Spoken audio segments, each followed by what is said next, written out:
Welcome to the first podcast of 2022, the Bulls Superfan podcast.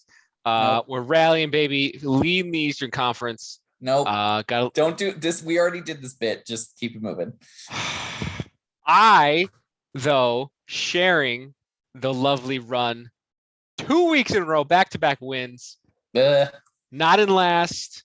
I'm coming back, baby. And Clay's back on Sunday. We're making it. We're rallying. We're rallying. Are you built for the playoffs? Are you built for the long haul? The cap is here. We are built for the possibility of eking into the 6th seed of these playoffs. I approve of your bravado here and your confidence. Okay. I will make a stretch. I think I will make the playoffs. I've made a lot of moves. I think I've made good moves. I'm leading in moves. I make the best moves. But I do think big mover. I do think I've retooled the lineup to better reflect my reality. And over the past 2 weeks, so I will my fancy new addition to the roto sheet. Over the past 2 weeks, I am actually leading some categories, so that's cool. So things are happening. Things are happening here. See, 3-pointers, steals, and turnovers. 3 categories I'm leading. I'm leading nothing. That's not nothing.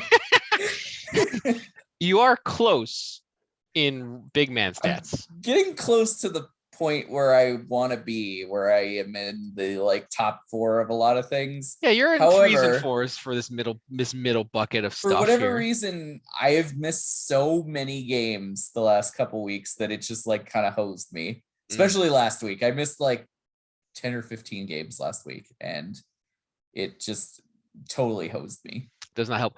I'm 4th total over the last 4 weeks, and you're 5th, which is super exciting. I'm super excited. Viciously neutral, baby. If you finish in 5th place, please change your name next season to that. I will. Super happy. I will. That's exactly what I was going for. Just totally average. Who doesn't love it? Excellent. Although that all being said, it almost doesn't matter since Amy still dominating, number 1 in the league, and continuing her momentum. Truly, clearly the best team in the league right now. Getting quite a cushion here of games in case and look, I don't see any red here. No, she's nice. Healthy. She's healthy. She's rolling. And guys putting up crazy years continuously.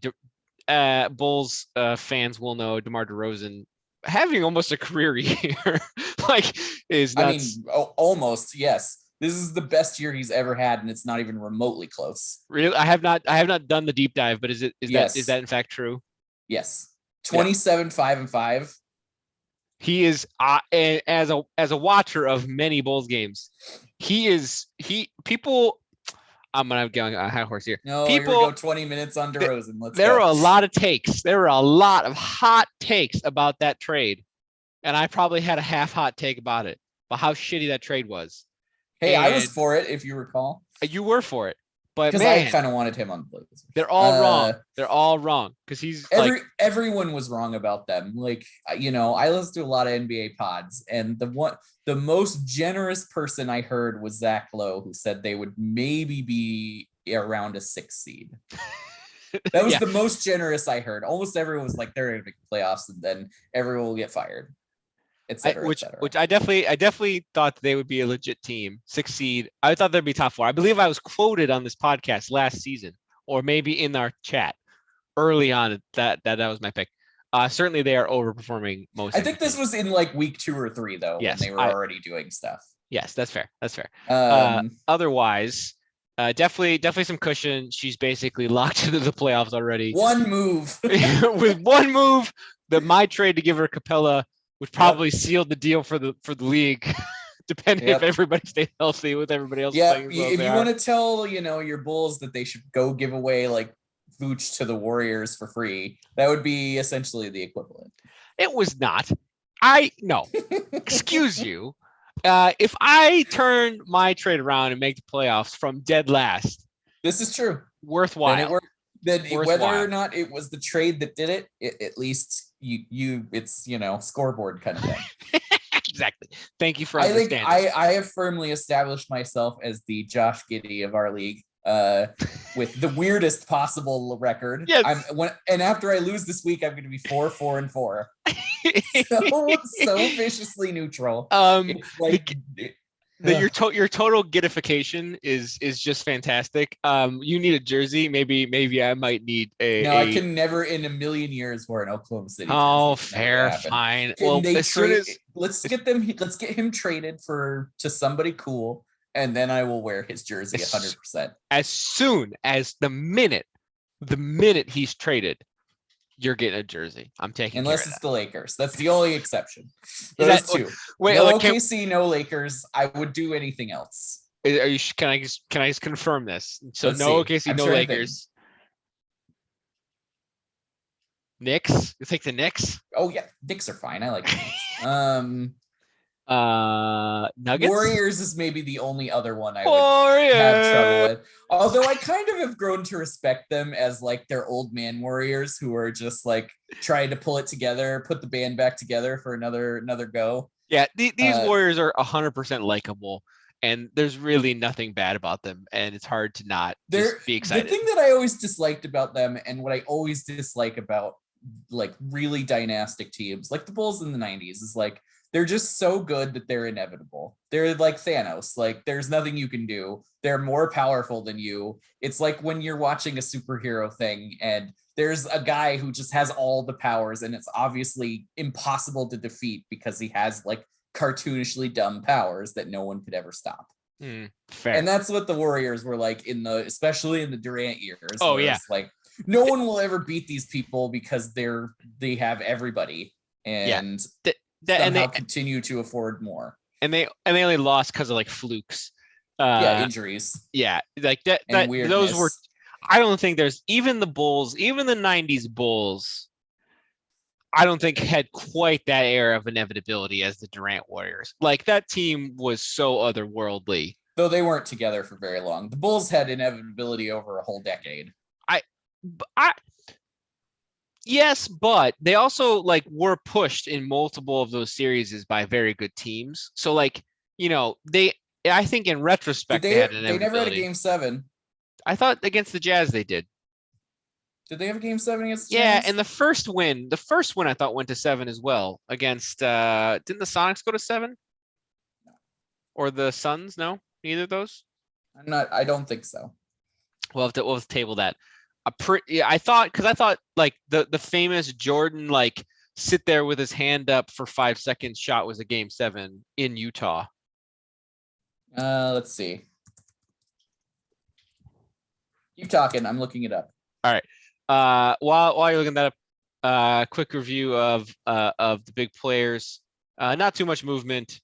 We were discussing earlier Nat's disbelief at Curry being number 2 because he thinks he's trash, even though he has. I don't think he's trash. Calm down. I distinctly remember you saying he's trash. I did not say he's trash. I'm saying that he has not had a lot of good games. Both of the Jazz Bulls series were 6 games. 6 games. Okay, close. Yeah, like in the Jay-Z song, Jordan, game 6. All right, fine. So, but for the fans at home, millions. Key fun stat is the wild out of bandness of Curry and his 3-point shots was definitely keep him in top. So he's got 180. Next person's 43 down. The person after that, so he's almost 50% higher than the third person, which is a crazy stat. I still obviously you can make stats whatever you want because him the difference between him and Hield is 1 a game. Essentially, they've played about 40 games. Yeah, he's made about 40 more threes. But I guess like, 1 more it makes a difference. But in that stat category, it does, right? Like for points, it wouldn't make a difference, but for when the next tier of people is 3 a game and you're doing 5.5 a game, that's really the difference, right? Like most of the rest of the top 25 is like 90, 100 total doing 3 a game. Curry's up at 5 to 6. That's a big difference. Like that's a huge Sabonis. I understand why he's up high for my team because he fills all the categories, but he doesn't get triple doubles. I just assume all the triple double guys like Murray, Harden is like going out of his mind right now. Just Harden FYI. As the guy who played against him and saw him hit 3 30-point triple doubles in a row. Yeah, and I feel like doing it a little quietly right now. Like I feel like I have not even, and at high percentages. I mean, Jesus, like Brooklyn is just so 60%. weird. Brooklyn is just so weird this year that it's like Well, and those are all, and they're three of those were, almost flying a little under the radar. well, two of those were losses. That's also why. Like he Because had they had nobody. He was the only guy. two Though 30-point Kyrie is triple doubles. back in Pog form, Uh, in road game form. I can't even imagine him just I'm gonna have to playing watch random that. games. When does he play? I think he starts. Yeah, I think it starts I think it's tomorrow. Oh, that's appointment viewing. Because like, can he even play? Like, when's the last time he was on a court? I don't know. Is it gonna be Fat Kyrie, like Fat Harden? That Kyrie would be amazing. So yeah, and he also was out. Yeah. So I think the Nets are going to be super interesting because they're obviously could be like the best team in the East by a long way, or they could be just like a rolling tire fire. And like you never know. They're going to be very, very interesting at the end of the season. If those three guys are all standing at the end, it's very hard to pick against them. Also, for the record, the Bulls did not have any 7-game finals wins. Wow. They were all six or less. Interesting. Most of them were 6. Well, there you go. How much I know as a Chicago resident and long time Bulls fan. Now, see, I have all that stuff imprinted into my brain because that was like when I started liking basketball, and I hated that team with a like it was like it formed an early like just deeply intense hatred of all dynasties of any form, and it has carried on, 20 something years later. It's still true. I will automatically hate every dynasty. Well, I'm sorry that you hate my team. Yeah, I don't hate them now. I like them now. Hate the dynasty, that is. Yeah. All right. I well, like them now. That's good. They are very likable now. It's a fun team to watch and all generally good guys. So I appreciate that. So that's the recap. Moral story: Amy's wrecking everybody, and we're all just scrapping for the playoffs. We had to postpone. The fans might remember we promised Mr. Ambinder back on the show this week to give us his mid-season rookie roundup from the Orlando Magic. Failed to deliver. We failed to deliver, but I will blame the weather and Omicron because he is stuck in Vegas. He's in the protocol. Well, the flights are in the protocol. Mikey might be in the protocol because of the whole world is in the protocol. Gambit to Vegas. So we'll see what happens there. Yeah, that's a bold move right there. That is a bold move for New Year's. We will not further expand. We'll see how that happens. However, in replacement, yes, we have a fun segment. You want to give the fans a lowdown of what we're bringing? This is something you've been wanting to do for a while. I have. I'm excited. I have not totally understood, but now that we've delved into it, it actually seems like it's a lot of fun. So what you wanted to do was essentially group draft classes or groups of players or eras of the league in terms of generations. Yes. Like boomers, Gen Xers, millennials, etc. And whatever follows after that, because the youngs don't matter. So we just don't know who they are. Yeah, we're coming in hot. Okay. So what we did here was we kind of looked at various like classes of players in moments in time and kind of compared them to generations just for fun. And found some years in the world that kind of generally match various draft classes. And I guess I won't go too far back, but we'll start with the baby boomers. This is just more generalized. This is kind of your 80s, 90s guys, your Jordans, your Pippins, your Birds, your Magics. Those guys who kind of really put the league on the map. It's like the equivalent of all the old white people who constantly pine for the 1950s without actually understanding what the 1950s were. And it's like, really? You want to invest in infrastructure? I'm on it. You want to pay 90% tax rates, rich guys? Yes, let's go. Is the merger the equivalent of like the GI Bill then? Ooh, interesting take. No, I guess the GI Bill would have been for the boomer parents. So that would have been prior. Never mind. That went too far. Yeah, I like the comparison. I don't know. There's something that needs to be. The Great Depression is like the late 70s when all of the players were coked out and like the game was terrible. And then in comes the in comes the post-war boom of Jordan and what really Bird and Magic, and then later Jordan and those guys. But let's jump a little bit forward because this is, we were pups during this era. So we're gonna jump right into the Gen Xers, which everyone always talks about as the forgotten generation.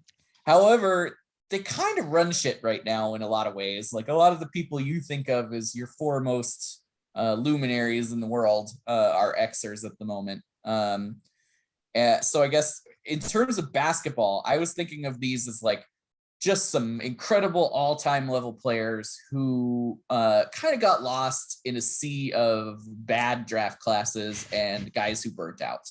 So, forever, obviously LeBron is the leader here, and we'll compare him and we'll make him the Bezos of this world. The anchor of said generation. Of the generation. And there's other guys. There's Wade, of course, all the guys from 03, Wade, Bosh, LeBron, Melo, etc. And then you go a couple years later, Dwight Howard the next year, I believe. But you also had a lot of washouts. You had Brandon Roy, who my beloved Trailblazers, who was a great player, but got hurt quickly and his knees degenerated. You have guys from previous draft classes. Yao Ming was a great player, but his feet failed him. And Yao Ming, man, I miss Yao Ming. A and he was B, so fun. He was so fun, and I just love. We didn't even preference how this basically was just a reason for us to remember some guys. Like, yeah, we do love remembering guys. Yao Ming is a guy, man. Classic guy. The Yao Ming T-Mac Rockets remain one of my all-time favorite teams. That was a fun team. I also really liked when they retooled a little bit and had like Artest and Battier in the late part of the decade, just like clamping everybody up and making life miserable for everything. Those were fun teams too. Meta World Peace was a classic. I've always had a bit of a draw to the Rockets because they were my first team. I fell in love with Olajuwon as like a 10-year-old going back to that boomer period. He was my first player I liked. Houston was that first team I liked. And then I would like, oh, there's a team in the state I live in. Blazers are fun. So I don't remember like any of those finals runs against the Bulls in the early 90s. That's funny. Basketball then. Okay, so you have found years that connect to the various draft classes in these generations. So let's start with the Xers. Go ahead. Yes. So I very much enjoyed this. So like you mentioned, 2003, really the anchor of this basketball generation. So I actually went to find Bezos's birth year. So 64, totally equivalent in quality folks coming out of that draft class. Bezos, Michelle Obama, Keanu Reeves, Courtney Cox, Sandra Bullock, Eazy-E, Kamala Harris, Rob Lowe, Nick Cage, that keeps coming, Marissa Tomei, Nick Cage, Stone Cold Steve Austin, Stone Cold, yeah, exactly. Courtney Love, David Spade, Don Cheadle, Lenny Kravitz. It's deep in role players, even Stephen Colbert, Russell Crowe, Eddie Vedder. I wouldn't call these people role players. No, well, okay, like that started in role players. Lenny Kravitz, a bit of all right, fine. He had a moment. Eddie Vedder, obviously not a role player in that regard. That's a deep. And you've got like Wanda Sykes. You got Sarah Palin born that year, which is a different problem altogether. But like she's there. That's a big year. I love it. It does kind of prove the point that like these guys, this was the supposedly forgotten generation, but they're in charge right now. And exactly, we will take over for them soon. But they're doing the thing. But 2006, your esteemed Brandon Roy burnout draft. Oh man, couple names and then some rough go. So 1968 is the equivalent of the Brandon Roy year. Will Smith, all right. Hugh Jackman, big okay. Name. Okay, put some big names, and Wolverine. Then like Terry Crews and love Terry Crews. I mean, you love him, but like it's Terry Crews. Everybody loves him. Guy Fieri and also everybody loves him. So okay, you're ruining my plan. No, these are just guys that people love. Shaggy, also born in 1968. Kenny Chesney. Kurt Angle, much worse wrestler, and Rachel Ray. I mean, but he was a great wrestler. What are you talking about? All right, fine. Well, I got nothing then. Let's see. I'm trying to like find good. There's like this draft sucked. Which draft? The 06 draft. It was a bad draft. Oh, here we go. Okay. So Is definitely anybody still like playing? Terry Crews is the Paul Millsap of that draft. Yes. That's my take. Bargnani was the first pick. Bargnani was the first pick. Ugh. Was there anyone like super tragic born that year? Super tragic. Because Bargnani, Adam Morrison, Tyrus Thomas, Sheldon Williams, there's a lot of tragedy in those first 5 picks. Not deep tragedy. Let me see if I can find it. Or just more. Yeah, there's no like here. Is there like a list that you can find of like here are all the duds that were born that year? the child stars that burnt out. The dud list. Burnt bright. I don't know if that site exists. We should make it next business venture. Looking for all of like the notorious duds of the world and when were they born? Okay, so 1970 has some fun names. I'll just throw them out there. You got Melania Trump. You got River Phoenix, which is sad. It's also got like Matt Damon, like Hunter Biden. There's some fun names in that year. I think that's a hard one to find. It's hard to find just like not famous people. All right. That's normal years. All right. So clearly, moral story, Gen X, we had a couple huge years, people who are sort of in the driver's seat, so to speak, and then a lot of garbage. Yeah. A lot of latchkey players out there. Latchkey players. Oh, I love it. All right. So what's next? Thabo, definitely a latchkey player. Okay, so we're going to our generation, the millennials. Yes. I would say 2007 is kind of the border year where you could consider it either or. So this is like your kids who were born in 1979 to 82 or 1979, 80, etc. The elder millennials, as the most geriatric among them. And then obviously the first one that comes to mind is Kevin Durant in there. And I kind of define this as like these players kind of generally change the way things are done. Kind of this generation, like we experienced a new like kind of a world where we were first digitally native, maybe arguably the first where basically everyone had to go to college to do stuff. And so I guess like there's examples of this. Durant is one of them because, he's a brand new thing who, he's a nearly 7 foot tall, skinny guy who shoots the hell out of it and handles it like a 2-guard. You Anthony Davis, who's, he kind of reimagined what a big can be as in terms of his defense and spotty jump shooting, but sometimes really good jump shooting. And you got like Steph Curry obviously redefined the game, and his Warriors teams really transformed how we thought of the game of basketball.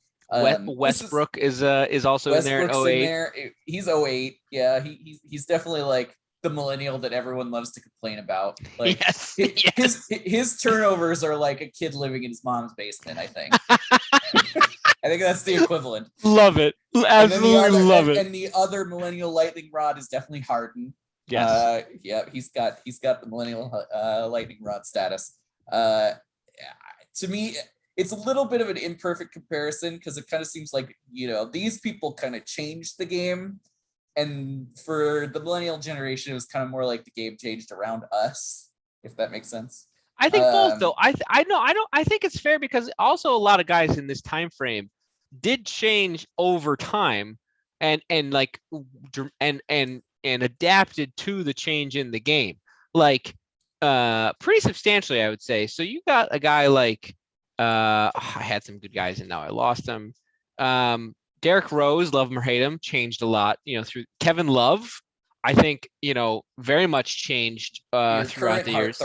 My current heartthrob, absolutely, leading my team to victory. In 2022, somehow. Yes, because everything is upside down. But I think there's some interesting comparisons to make that are worthwhile here in guys that are still around. But if like, Al Horford made a bunch of changes, he's a different player than he started as.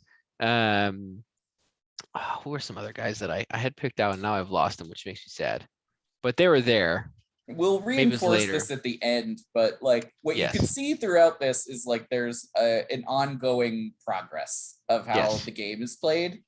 Like you start with the, the boomer guys that everyone, loved, but like they also kind of played a athletic one-on-one, hard-nosed, like you needed a lot of physical tools to play in that era. You didn't always need a ton of skill to play in that era, but you needed a lot of physical tools. And as you go from generation to generation, the like, not that like they're better players, but like you have to have different skill sets. You have to have more varied skill sets. If Yes. that makes, like, you see people who in the past would have done one thing who can do different things that you wouldn't necessarily imagine that they could do. And I found some great years to exemplify this. So for those elder millennials, kind of along what the point you just made, and also kind of moving along, a good year, 1979. So like right on the cusp of that, you got folks like Kevin Hart, totally like went from stand-up guy to like multi-crazy industry, basically famous person of all regard. Chris Pratt totally changed his career over time.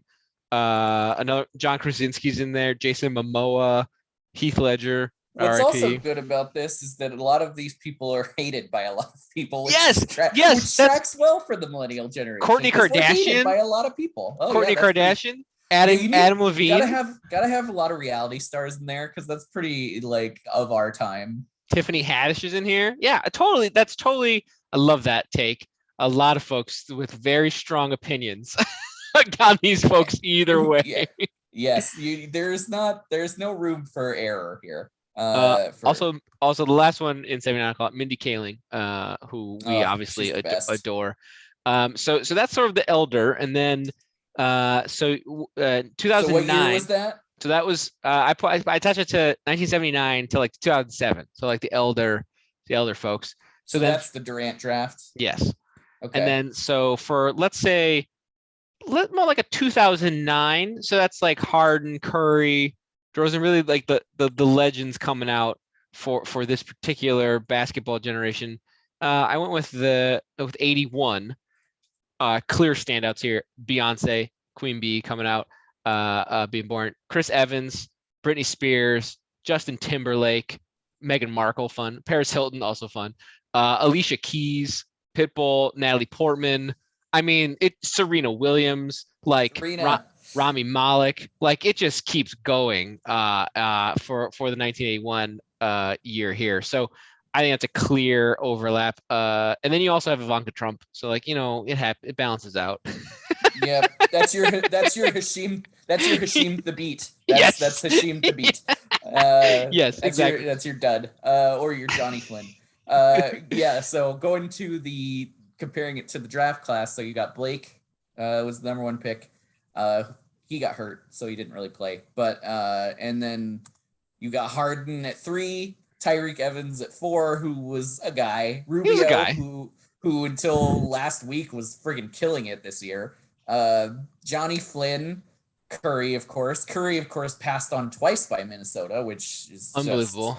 The most Minnesota Timberwolves thing I've ever seen is having multiple picks in a row and passing on him twice. Didn't we talk about how like they could have had Cat and Curry, which would have been like ludicrous? Well, they never would have had Cat and Curry because they would have won more games. Oh, Cat came after. That's right. That's my bad. He was like 6 years later. Yeah.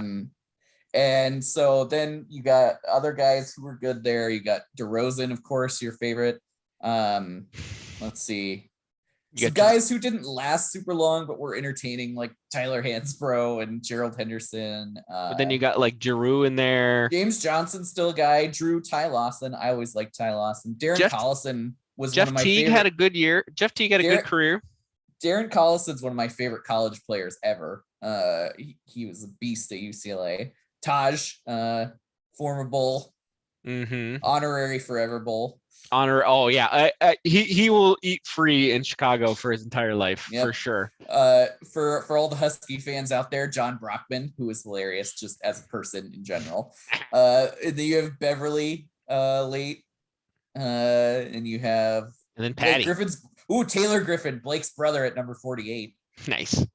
Patty Mills at number 55. Portland's draft pick, who they gave up on way too early, and then he thrived everywhere else he went. I didn't notice this before looking up for this segment, how Basketball Reference has the years played column for the draft class pages and very clearly it's like the first column shows you how many years they played in the league. Super cool column to just like very quickly reference, like, was this a good class or not? Yep. Were they around long? Yeah, okay, this is a good one because you can say 19 players played a decade in the league in 2009. Mm-hmm. Yeah, and you can sort it. Yeah, you can sort it by that. That means you got, your top. You got 19 rotation guys, or you could really even say 5 years. Like, maybe not.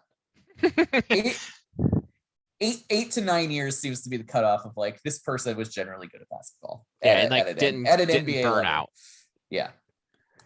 For example, going back to our 2006. We had 13 who played a decade or more. So like not that different, but like Bargnani played 10 years somehow. PJ Tucker is on that list. But like the 05 draft, interestingly, 24 guys played a decade in that draft. If we go back to 03, let's see what the 03 draft is. That's probably I would be surprised. It might be a little less because they 27. Were really oh, never mind. 27 guys played a decade. LeBron's and Carmelo are almost at 2 decades. Yep, they old. 2004 went down to 22 players. So there's a fun correlation capability there. And closing out the millennial celebrity correlation.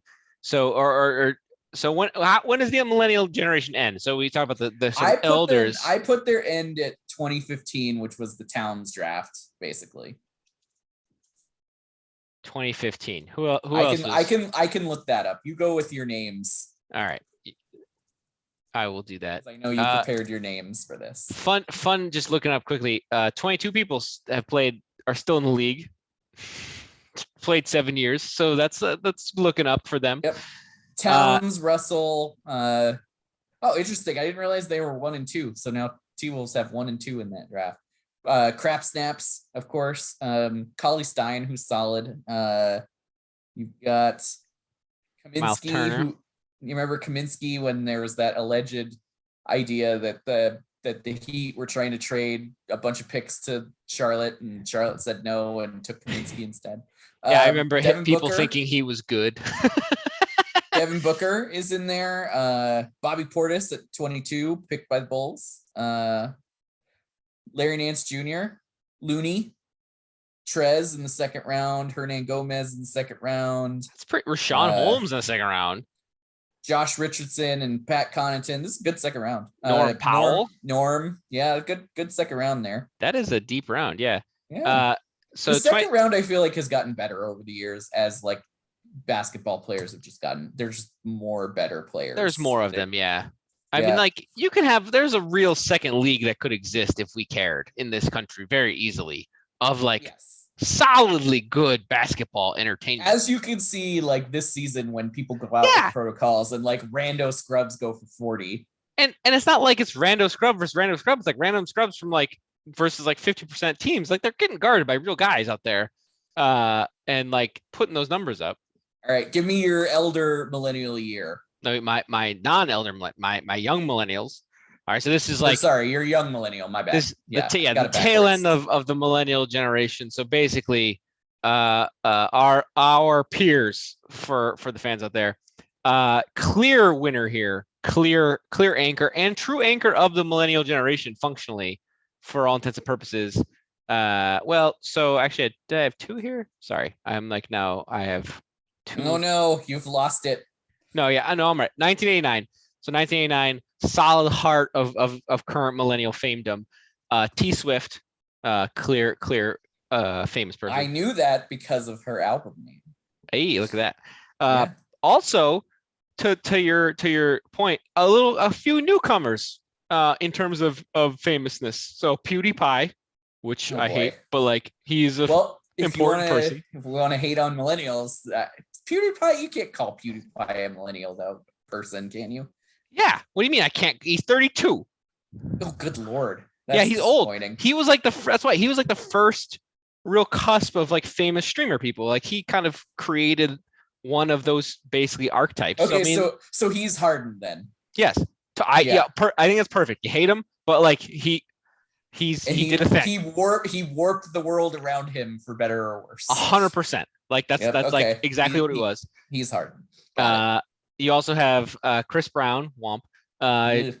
Dan Radcliffe, Jason Derulo, Avicii, people who did things that maybe other people hate, but like you gotta, give some credit where it's due here.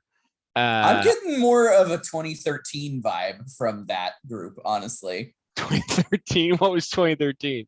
Anthony Bennett was your number one pick that year. Ooh. Oh, Depot, Otto Porter. Wow, tough crowd here. This was your Giannis draft also. So Giannis is clearly Taylor Swift in this scenario. There's also Rudy Gobert in there. So there's highlights, but in general, not the most uplifting of a bunch. But maybe I'm wrong, and maybe other people have better feelings towards the names that. Okay, well, I can offer you 88. So that was Rihanna, Adele, Emma Stone, Vanessa Hudgens, and which Vanessa Hudgens? Which one of the four that she plays in all of her movies? What? Do you not watch their like crazy Christmas movies where she plays like multiple people every time? I do not. I'm sorry, I do not. She's basically like developing some sort of Eddie Murphy universe where she plays every character in a movie. Like that's gonna happen at some point. That's fun. Yep. But I am unfamiliar. I'm sorry. So there's not a lot of deep years, I'd say, in the late 80s. It's getting thinner, definitely thins out in terms of currently famous people. And really we're the famous generations really turned quickly, I think, after sort of the mid 80s. So like more to the Zennials and the Zennials. GenXers. Is that what it is? Gen Z, Zennial, Zoomer, I don't know. What have you? Sure. All right. Well, this will just be old, but this generation to me is like, in all seriousness, is defined by its fluidity. A lot of these people can do literally so many things, and things that don't make sense for like who they are, like Point Zion. That makes no sense.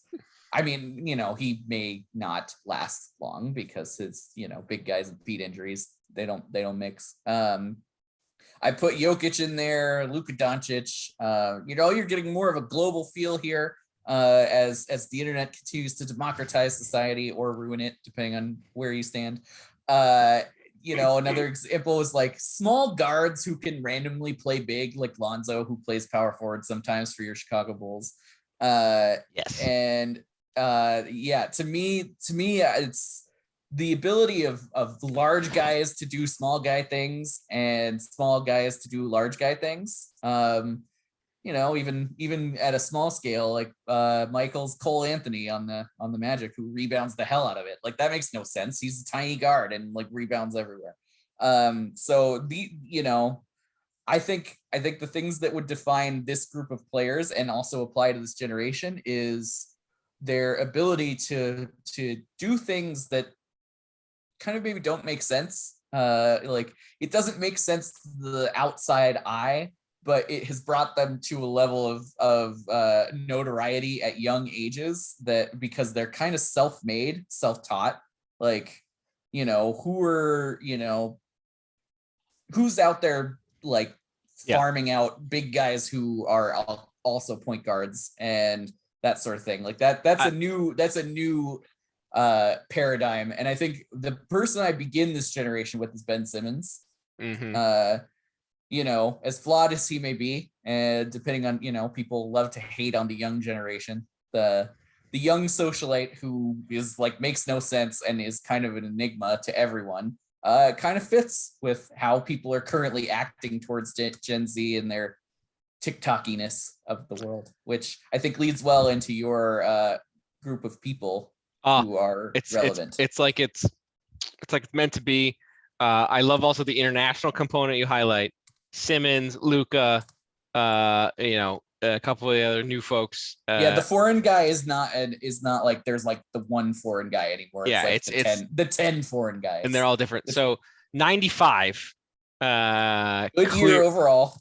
Good year overall. Clear beginning of this same paradigm in outside famous people. You got Kendall Jenner, you got Timothy Chalamet, you got BTS people, you got Doja Cat, Megan Thee Stallion.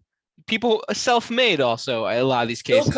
I still would say that this is more, as we talked about offline, that there's more millennial in this than there is Zoomer, in my opinion. But I also am an old who knows nothing, so please disregard and continue. But this is the first, and so then it becomes more straight Zoomer, in later years. So if you want to go to like 98, then we're talking. But I feel like the game's changed then for the 98 folks, because you got like Shawn Mendes, Mr. Beast, famed YouTube celebrity. You got Juice WRLD. Yeah, now we're getting into the people who I have no idea who they are. outside of Nat's understanding. Outside of my sphere of influence, which is admittedly small. Yes, so and I also don't know half of these people, admittedly. You knew more than I did of the newer ones, that's for sure. I did know some, but I have very few. And then like if we're talking about really the leading edge, right? If we're talking about the brand new, this year's draft class, so to speak, you can go 2003. That is the leading edge of the spear, because this is pretty much a bunch of 19-year-olds. Yeah, all TikTok kids. They're the same you got age too, like we got 19-year-old ball players and TikTok kids. Exactly. You got like JoJo Siwa and like Olivia Rodrigo. I have heard of her. Also somebody named Cash Baker. I have never heard that person. There's a lot of folks. That's just like a creative player, Cash Baker. Like, yes, he shows up when you're like 30 years into your Madden franchise and the game is auto-generating names. Okay, I'm gonna just read some more names because this is completely true. So Maddie B is a person on this list. Wait, hold on. Can you like read some names but then also make some up? And then I will try to guess which ones are real. I can't. I don't think I actually can because I'm bad at that. Because my brain just won't. I know I'm. If you had come up with this ahead of time. If we flip this on its head, I could make these up. But you've already got the names in front of you. Okay, but I'll just no. Well, I already said it. But like Johnny Orlando is a person's name. That is not a real name. That is not a real name. That is like a name. That's a fake name you check into a hotel with. Quentin Griggs, as a famous person. That's a real name. Louis Partridge. What else? Johnny Orlando. Jack Wright. That's another creative player. Derek Trends, Trednt. What? Brooke Monk. Wait, is ending things in Z coming back? Is that like so? I think so. I know that like 90s fashion is really like late 90s clothing fashion is really in right now. So if everything ending with a Z is back in, I'm all for it. But that just means Dom Brack. We're just belying our old. So funny to me. We're just belying our oldness now. We should stop. Yes, we're gonna get hate mail. This is gonna get on the actual YouTube. This is how we're gonna get famous. We're gonna get canceled. We're gonna get canceled. No, don't make a cancel joke. Oh God. JK, there's no canceling, so that's good. You're older than me now. All right, it's so officially true. Moral story. So, yes. No, I need you to relate some of these olds to draft classes now. Or youngs to draft classes, because that's what we're doing. Okay, so you're one with the people that we have mostly heard of. I would say 2016. 2016. That's Simmons draft class. Okay. Yeah. Let's see. And then like you go to 2003, the last folks which you knew nobody. Wow. Simmons draft class was good. Simmons, Ingram, Jaylen Brown, 1, 2, 3. That's pretty good. Dragon Bender, not so much. Chris Dunn, not so much. Heald, Murray, Pirtle's Marquise, in there. Chris Pirtle, Sabonis at 11 to the Orlando Magic. Good job, Orlando. Karis LeVert's down there. Yep, he was a good guy. Let's see who else is in there. Oh, but this is actually interesting. So only 6. Siakam at 27, DeJounte at 29. Only 18 guys though still in the league, even already, and that's only 6 years ago. So that's actually going to be a pretty thin class from a tenure perspective, that's Yeah, actually it kind of doesn't. interesting. What it doesn't really have is the super strong late. Well, no, I mean, like, it's pretty good. It's just got some mid-round washouts. Yeah, that is agree. And like some people who have, it's also kind of more evident of injury too. Like we've got a lot of people who have, I mean, like Simmons had any career year-ending injuries? He only listed as 4 years on here. Maybe it's maybe that has a maybe I'm misusing the stat. Yeah, because he's definitely still playing. I don't think he's had any. Murray missed the season. I remember that. DeJounte. Yeah. Oh, that was a pretty good class. Okay, and so then when we're getting into the people only kind of heard of, that's probably 2018. Who were the big heavy hitters of the people we've never only kind of heard of year? 98. John Mendez was that? Yeah. Yeah, that Who was else like was in there? I gotta get it back now. Juice World was in That's there. fine. Mr. Beast was in there, kind of leading the charge on the YouTube stars. Jaden Smith is in there. Yeah. Okay. Well, there you've got DeAndre Ayton, Luka Doncic, Triple J, Trae Young, Mo Bamba, of course, the best player in that draft class, obviously. There's no equivalent, really. This is obviously going to be like an all-timer draft class, probably pretty easily. And there's just no equivalent yet, I think, in the famous people department of just this. In that top end. The Bridges, the Brothers Bridge. not Brothers Bridge, because they are unrelated. Oh, I mean, also a lot of these guys is too soon to tell. Like, you mean like Michael Porter Jr.? No, it's very easily to tell he was not good. Also, Portland favorite Anthony Simons down there in this draft. And I'm looking at the people around him, and other than Time Lord at 27, which would have been nice, but they already had Nurk. Like, there's not too many people who I'm like, I wish they'd gotten this guy instead at that pick. Shamit's like a rotation guy, but he's fine, no better, no worse. He's a spot starter or bench guy. I mean, they got Gary Trent Jr. in the second round, who is one of the better players out of that draft period. Like he's, probably top 10 if you redrafted it now. Mm-hmm. Or maybe top 15. I don't know. Mitch Robb, who I like, Vanderbilt, a lot of people on my team here. Vanderbilt and Hamidou Diallo from these second round guys. Giannis's brother Kostas in the final pick. Yes. From Philly, probably being like, oh, we could lure him here. Totally what that was, 100%. Oh yeah, definitely. So that was a great draft, and that's definitely gonna go down for years to come. Poor Sacramento, Marvin Bagley III. Hey, he's like come out of his stupor. He's like playing real basketball. That's fine, but he's not Ayton or Doncic or Trae Young or even Jared Jackson. I mean, no, it'll go down as one of the Bridgeses. It'll go down as one of the worst draft picks of all time, no doubt, no matter what he is. But like at least he's playing, right? He started this season not dressing, so like he's, at least they're getting value out of the guy. I feel bad for him. Yeah. If you're looking at like the win shares, if you're a stat guy,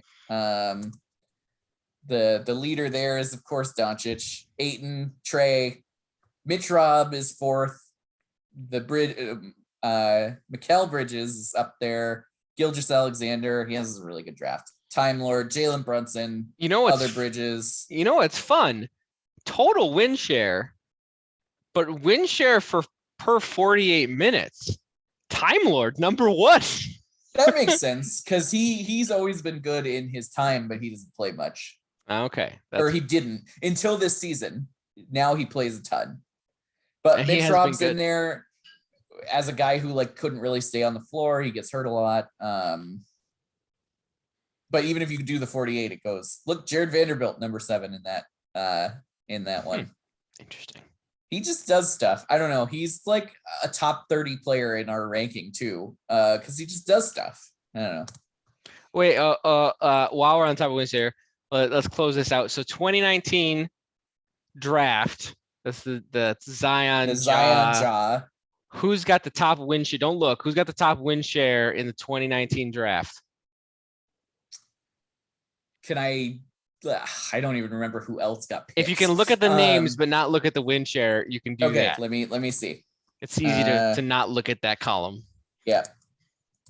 I think this is also going to be a very good deep draft over time. Because you got guys like Tyler Harrow, Cody Martin, Kobe White, Claxton, Paschal, Jordan Poole, Horton Tucker, Garland, DeAndre Hunter, Okeke, Cam Reddish. Like that's gonna be a deep rotation guy draft, I think. For that year. I'm guessing it's not one of the two since you asked me that. It could be. I'm just gonna guess it's not. If I had to guess, I'm just thinking of like random guys who's like play small roles but have really outsized impacts. So here are my top 4 that I think it might be. Okay. I love it. I don't know why I'm doing 4, but just 4 guys that stand out to me. One is Darius Garland is one that stands out. Okay. Another is Thibault. Okay. Another is Brandon Clark. Okay. And another is Jordan Poole. All right. It is in your top 4. Woo! I almost got there. Who was it? Brandon Clark. Oh, interesting. He does lots of stuff. I feel like he's a guy who, if you put him in a bigger role, it would be interesting to see. Garland and Poole way down. Thibault 8th, but pretty far down in actual number. It's Clark, Zion, Ja, Daniel Gafford. Daniel Gafford. All right. So I think clearly we have been able to correlate these generational divides that we talk so much about very, very nicely. Yep. So thank you for your research into this matter. We can become generational experts now and spot hot takes about people we know nothing about. Excellent. I feel like there's one more group we haven't discussed here. Because we, don't really, I feel like they don't quite fit in the Zoomer, Gen Z, whatever. I feel like they fit in this like next generation category, especially as the basketball is concerned, of like, there's just no limits on these people. And that's like LaMelo and Anthony Edwards and like guys who are just weird, like Giddey, who is really weird, and Evan Mobley, who's really weird. He's like a center, but also like a 3. And there's no boundaries on these people, basically. Right, like they're limitless. Cade Cunningham, like I'm not as high on him as others are, but he definitely is limitless. Like he can do all kinds of weird stuff that you would never imagine. And I think the ultimate guy in that generation is Chet Holmgren next year, who just makes no sense at all. So I'm really excited to see that group, like how they round it, because they feel like they're even like a different era than like Zion and Ja, who are like, we know who they are essentially at this point. Like Zion, if he could stay on the floor, is a wrecking ball. Ja is clearly, a future star in the making. Yeah, Ja to me though is like a fairly proto player. He's not outside of his era. He's like Westbrook if Westbrook was not an idiot. I think he's just like new Derrick Rose. I mean, like that works too. Like there is a mold that he has been cast from where others have come from before. Yeah. And yeah, that's fair. But like these other guys, like LaMelo is a complete freak. Like 6'7" point guard who never turns the ball over and does all the things. Edwards, who I also didn't really love because he seemed kind of lazy, is clearly a ferocious monster and just didn't care until he got to the league. He definitely was just like playing out the motions and trying to keep his body right until he got to the NBA.